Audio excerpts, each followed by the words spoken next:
Malkajgiri police commissionerate పరిధిలో spa massage సెంటర్లలో పోలీసులు ఆకస్మిక తనిఖీలు చేశారు. 500 మంది పోలీసులతో ఏకకాలంలో పదుల సంఖ్యలో ఉన్న స్పా మసాజ్ సెంటర్స్ లో రైడ్ చేయించారు సిపి సుమతి. స్పా సెంటర్స్ లోకి వెళ్లి తనిఖీలు చేశారు. మల్కాజ్గిరి పోలీస్ కమిషనర్ స్పా సెంటర్లో అసాంఘిక కార్యక్రమాలకు అడ్డాలుగా మారినట్లుగా గుర్తించారు. పలు స్పా సెంటర్ల యజమానులను ప్రశ్నిస్తున్నారు.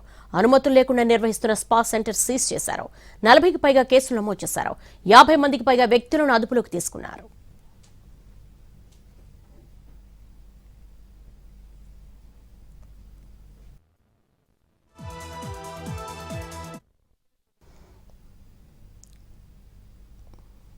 స్పా సెంటర్స్ లో కస్టమర్ రికార్డులు మెయింటైన్ చేయట్లేదని, కేసు నమోదైన ప్లేస్ మార్చి మరో చోట ఇలాంటి పనులు చేస్తున్నారని గుర్తించామన్నారు సిపి సుమతి. స్పా సెంటర్స్ కు అద్దెకిచ్చే ఓనర్లు అప్రమత్తంగా ఉండాలని సూచించారు. స్పా సెంటర్ల ముసుగులో గంజాయి సప్లై కూడా జరుగుతోందని చెప్తున్న మల్కాజ్గిరి సిపి సుమతితో మా ప్రతినిధి రవి ఫేస్ టు ఫేస్. 100కు పైగా స్పా సెంటర్లపై ఈరోజు రైడ్ చేశారు. ఏకకాలంలో 45కు పైగా స్పా సెంటర్లపై కేసులు నమోదు చేశారు. ప్రస్తుతం మనతో పాటు సిపి ఉన్నారు. మేడం, ఇంత పెద్ద ఎత్తున టీం తీసుకొని 100కు పైగా స్పా సెంటర్లపై ఎందుకు రైడ్ చేయాల్సి వచ్చింది? ఎలాంటి అబ్జర్వేషన్స్ మీరు చూశారు అక్కడ? అంటే మనకు డిఫరెంట్ కైండ్ ఆఫ్ ప్లేసెస్లో ఇల్లీగల్ యాక్టివిటీస్ నడుస్తున్నాయి అన్న ఒక ఇన్ఫర్మేషన్ మీద, అంటే స్పా సెంటర్స్ పేరుతో ఇల్లీగల్ యాక్టివిటీస్ చేస్తున్నారు.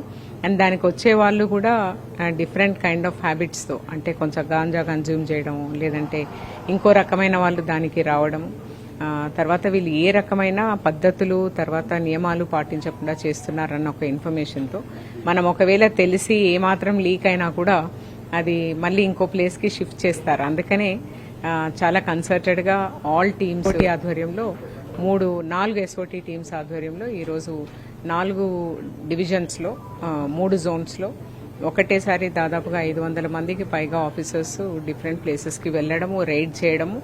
మనము చేసిన 113 ప్లేసెస్లో ఇప్పటి వరకు 46 కేసెస్ బుక్ చేయడం జరిగింది. ఇక్కడ మేజర్ ఎలాంటి యాక్టివిటీ జరుగుతుంది మేడం? రైడ్స్కి వెళ్ళినటువంటి టైంలో ఎవరైనా కస్టమర్స్ ఉండడం, లేకపోతే చాలా మంది మీరు అన్నారు రిపీటెడ్ అఫెండర్స్ పాల్పడుతున్నటువంటి వాళ్ళు? ఒక 8 ప్లేసెస్లో ఇప్పటి వరకు పాత నేరస్తులే మళ్ళీ కనుక్కున్నాము. ఇది కాకుండా దాదాపుగా బోర్డ్స్ పెట్టకుండా, కస్టమర్స్ రిజిస్టర్స్ మెయింటైన్ చేయకుండా, డార్క్ రూమ్స్ అక్కడ క్రియేట్ చేయడము, కాండమ్స్ లాంటివి దొరకడము, అంటే స్పా సెంటర్స్లో తర్వాత ఏ రకమైన రిజిస్ట్రేషన్స్ లేకపోవడము, ఇలాంటివి డిఫరెంట్ కైండ్ ఆఫ్ వైలేషన్స్ మనం ఇప్పటివరకు నోటీస్ చేసి కేసెస్ పెట్టి ఉన్నాము. అండ్ దీంట్లో మన రాష్ట్రమే కాకుండా దాదాపుగా ఇప్పటివరకు అదర్ స్టేట్స్కి సంబంధించి ఒక 4 రాష్ట్రాల వాళ్ళని మనం ఇప్పుడు అదుపులోకి తీసుకోవడం జరిగింది. ఫర్దర్గా we have to see that what kind of cases we can register. Spa సెంటర్కి ఉండాల్సిన నిబంధనలు ఏంటి మేడం? వాళ్ళు ఎలాంటి జాగ్రత్తలు పాటించాలి? ఈరోజు మీరు అబ్జర్వేషన్ దానిలో కూడా ఎలాంటివి లేనట్టున్నాయి?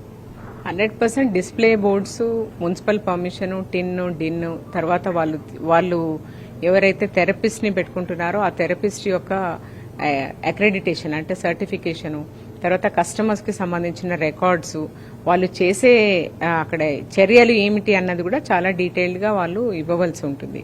ఇవేవీ లేవు దీనిలో. అంతా విల్లింగ్గానే చేస్తున్నారా మేడం, లేకపోతే ఎవరైనా ఉద్యోగాలు పెడితే తీసుకొని వచ్చి అలా చేయడం? మీరు తీసుకునే టీంలో ఎవరైనా రెస్క్యూ చేయబడి అలా ఉన్నారా? అంటే ఇప్పటి వరకు అయితే మనము ఏవైతే రిపీట్ అఫెండర్స్ ఉన్నారో దాంట్లో మాత్రం 100% అక్యూజ్డ్ వాళ్ళు. మిగిలిన వాళ్ళు మనం వెరిఫై చేసిన తర్వాత వాళ్ళు విక్టిమ్సా లేకపోతే అక్యూజ్డా అన్నది నిర్ణయించవచ్చు. సో ఇదంతా ఒక హెచ్చరిక లాంటిది. ఖచ్చితంగా ఇకపైన నిబంధనలు పాటించాల్సిందా, లేకపోతే కఠిన చర్యలు ఉంటాయని చెప్తున్నారు సిపి. కెమెరామెన్ రాజా రమేష్తో రవికుమార్, ఎన్టీవీ.